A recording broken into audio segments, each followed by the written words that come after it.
Далее о крупных промышленных проектах. Сила Сибири газифицирует 28 населенных пунктов 4 районов Якутии, по территории которых пройдет магистральный газопровод.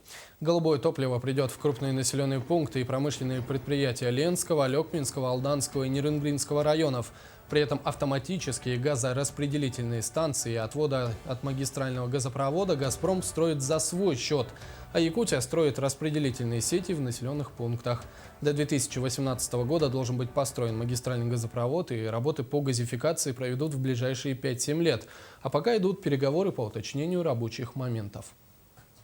По объему мы немножко уточняем с «Газпромом», в каких объемах надо будет подать газ в те или иные населенные пункты. От этого зависит диаметр газопровода отвода, который будет к этим населенным пунктам. В принципе, это такие рабочие моменты.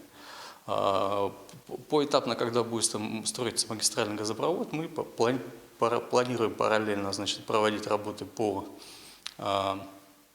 проектированию этих газопроводов, там проектно-изыскательские работы, и в дальнейшем будет строиться газопроводы отвода, газопроводы распределительных сетей. Как сказали ранее, Сила Сибири пройдет через Ленский район, и сегодня в Ленске уже сварены первые километры газопровода. Не так давно сотрудники «Газпрома» показали журналистам места сварочно-монтажных работ будущей газовой магистрали. С подробностями Елена Парыгина. Вот она, Сила Сибири. Работы идут полным ходом. Сварено 4 километра трубы, а впереди еще несколько десятков, которые пройдут в Ленском районе. Сварка труб проводится с помощью аппарата с программным обеспечением. Специальное приспособление выставляется на кромке соединенных труб и закрепляется. Это подготовительный этап сборки, а далее головки сварочной машины производят сварку автоматически. На данный момент у нас в стране, насколько известно мне, этим оборудованием не пользуется никто. Длина одной трубы 11 метров, на 1 километр уходит 100 штук. В распоряжении бригады из 16 человек около 10 механизмов. Направление работ в сторону нулевого километра. Это против хода газа, но обусловлено тем, что трубы хранятся в Ленске, и логистическая составляющая более-менее легкая. А на нулевой километр заходит подрядная организация для движения навстречу. Она планируется в середине 2018 года. Наращивание темпов будет обеспечено. Конечно, смотрите, сегодня же 15-й год, 42 километра. 16-й, 17-й и 18-м уже пусконаладочные работы нужно проводить, подавать газ, да?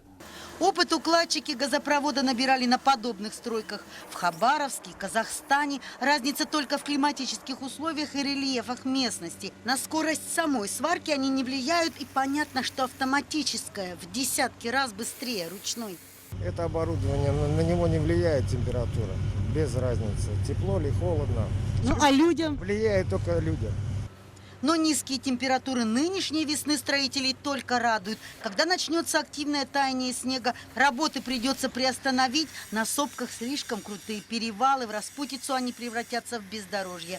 К тому же запасы труб будут освоены, поэтому начало предстоящей навигации, помимо прочих, с нетерпением ждут и газовики. Кроме труб, ожидается поступление свайного оборудования, необходимого для строительства вахтового городка.